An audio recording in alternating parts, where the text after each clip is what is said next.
नमस्कार। मैं डॉक्टर पवन स्नातक प्रथम वर्ष के छात्रों का स्वप्नवासुदेवतम के प्रथम पाठ में हार्दिक स्वागत करता हूं। छात्रों, स्वप्नवासुदेवतम आपके जो संस्कृत का पाठ्यक्रम है उसमें सम्मिलित है और संपूर्ण ही है। तो इसमें जो है स्वप्नवासुदेवतम सबसे पहले जो हमें जानना होगा कि यह किस कवि ने लिखा है। तो इसके जो रचनाकार हैं महाकवि भास हैं और इनके जो है और रचनाओं के इत्यादि के विषय में जाने। इतने में हम संक्षिप्त में नाटक के बारे में परिचय प्राप्त कर लेते हैं कि वस्तुतः नाटक की उत्पत्ति इत्यादि बहुत बड़ा विषय है। फिर भी जो है इसके बारे में कहा जाता है कि जो भरत मुनि ने लिखा है कि जग्राह पाठ्यम ऋग्वेदात सामभ्यो गीतमेव च यजुर्वेदात अभिनयान रसान अथर्वणादपि। अर्थात ऋग्वेद से पाठ लिया, सामवेद से गीत लिया, यजुर्वेद से अभिनय लिया और अथर्ववेद से रसों को लिया इत्यादि से करके जो है नाट्यवेद की रचना हुई ब्रह्मा के द्वारा। और उसी में फिर जो है रूपक इत्यादि की परिभाषाएं आती है। और भरत मुनि ने नाटक की परिभाषा देते हुए नाट्य की अवस्था अनुकृतिर नाट्यम, किसी भी अवस्था का अनुकरण करना नाटक कहलाता है। और उसी नाट्य के जो है वस्तुतः रूपक इत्यादि भेद किए गए हैं। रूपक, प्रहसन, रूपक जो है अलग अलग प्रकार के उसमें नाटकों का वर्णन है। रूपक जो है 10 प्रकार के रूपक बताए गए। नाटकमत प्रकरण भाण व्यायोग संविकार डिमाह यह मृगांक वित्य है प्रहसनम इति रूपकाणि 10। तो इन्हीं हमें अब तक ये पता चला कि रूपक 10 प्रकार के होते हैं और उनमें भी नाटक एक प्रकार का रूपक है। और उसी कड़ी में हम आते हैं तो स्वप्नवासुदेवतम भी एक नाटक है और यह महाकवि भास ने लिखा है। और महाकवि भास ने लिखा तो महाकवि भास के बारे में थोड़ा संक्षिप्त परिचय प्राप्त करें कि महाकवि भास जो है इनके जन्म इत्यादि के विषय में थोड़ा पर्याप्त सूचना नहीं मिलती है। फिर भी इन्हें जो है राज सिंह प्रशास्तु न, यह वाक्य इन्होंने भरत वाक्य में प्रयुक्त किया है। तो राज सिंह को जो है 7वीं शताब्दी में केरल देश का राजा माना गया है। तो उस हिसाब से इनका जन्म जो है कोई कहते हैं कि 7वीं शताब्दी में है, पर वो सब विवाद का विषय है। हमें मूल बात यह है कि भास जो है बहुत महान नाटककार के रूप में संत साहित्य में स्मरण किए जाते हैं। और कविता कामिनी का इनको हास बताया गया है, भासो हास है ना। तथा इसी क्रम में हम जो है आगे भास का जीवन परिचय के विषय में अधिक न जान करके जो इनकी रचनाओं के विषय में देखते हैं कि इनकी जो रचनाएं हैं मुख्यतः है भास नाटक चक्र जो है वो 13 रचनाओं का माना जाता है। इनके जो 13 नाटक प्राप्त हैं, दूत वाक्य, कर्णभार, दूत कटोत्कच, उरुभंग, मध्यम व्यायोग तथा पंचरात्र, बालचरित, अभिषेक, प्रतिमा नाटक, प्रतिज्ञा योगेंद्रायण, स्वप्नवासुदेवतम, अभिमारक, चारुदत्त। तो इन्हीं 13 नाटकों में से जो भास नाटक चक्र कहा गया है उन्हीं में से एक नाटक हमारे पाठ्यक्रम में सम्मिलित है जिसका नाम है स्वप्नवासुदेवतम। अब स्वप्नवासुदेवतम जो है इस नाटक के अंदर क्या है, क्या कथा वस्तु है, इसके बारे में आज हम इस परिचय पाठ में संक्षिप्त चर्चा कर लेते हैं। तो स्वप्नवासुदेवतम जो है इसकी कथा वस्तु मूल यह है कि एक राजा होता है वत्स देश का उदयन, उसके साम्राज्य पर आरुणि ने अधिकार कर लिया है और वह इस समय हारा हुआ एक राजा है। किंतु उसके जो है जीतने के लिए मगधराज जो दर्शक है उनकी सहायता नितांत आवश्यक है। उसका जो मंत्री है राजा का, उदयन राजा का योगेंद्रायण, वह कैसे भी करके अपने राजा को जिताना चाहता है। तो वह तब तक संभव नहीं है जब तक कि दर्शक सहायता क्यों करेगा उदयन की। तो वह दर्शक को सहायता के लिए तैयार करने के लिए उसकी जो बहन है पद्मावती, उससे उदयन का विवाह कराना चाहता है। और उसका विवाह कराने के लिए आवश्यक है कि उदयन की जो रानी है पहले से अवंती कुमारी, अवंती के देश की राजकुमारी, मतलब जो उसकी पत्नी है वासुदत्ता, वह जीवित है। तो वह उसके जीवित रहते उदयन दूसरा विवाह कर नहीं सकता। तो वह उसको मारने का नाटक करता है। और नाटक करने के बाद जो है उसी क्रम में प्रथम अंक शुरू होता है। तो वहाँ से हम इस प्रसंग को लेते हैं कि जो लावणक नामक गांव में योगेंद्रायण है, जो मंत्री है उसका उदयन का, वह क्या करता है कि एक कृत्रिम घटना घटित करता है, मायाजाल रचता है। उसमें कहता है कि वासुदत्ता मर गई है। उदयन को यह विश्वास दिलाता है कि वासुदत्ता मर चुकी है।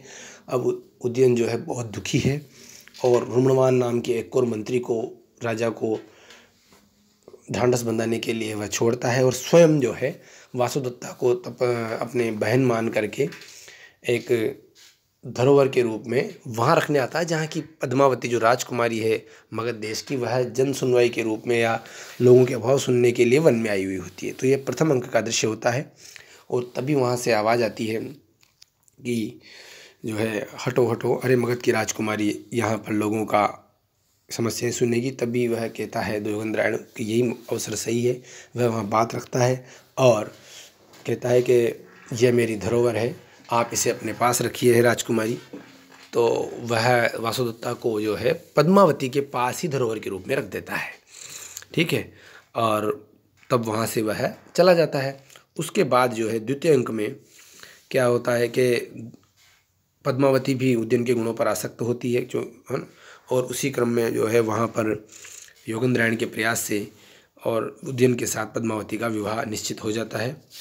अब जो है तीसरे अंक के अंदर पद्मावती के विवाह की खुशियाँ मनाई जाती है और वहाँ पर जो है वह अपने जो उदयन इस संदर्भ में उदयन बहुत दुखी रहता है कि वह किससे प्रेम करे। पुरानी जो उसकी पत्नी है उसको भूल नहीं पाया है और नवीन जो उसकी भावी पत्नी है उसके प्रति प्रेम उसके हृदय में है, लेकिन वह वासुदत्ता को भी भूल नहीं पाया है। तो यह उपक्रम चलता है और वासुदत्ता जो है अपने पति के पद्मावती के विवाह से व्यथित होकर के सोने का उपक्रम करती है। चौथे अंक के अंदर जो है लता कुंज का घटनाक्रम होता है और यही सब वार्तालाप चलता है। मुख्य जो इसमें घटना है जिसके नाम पर इस नाटक का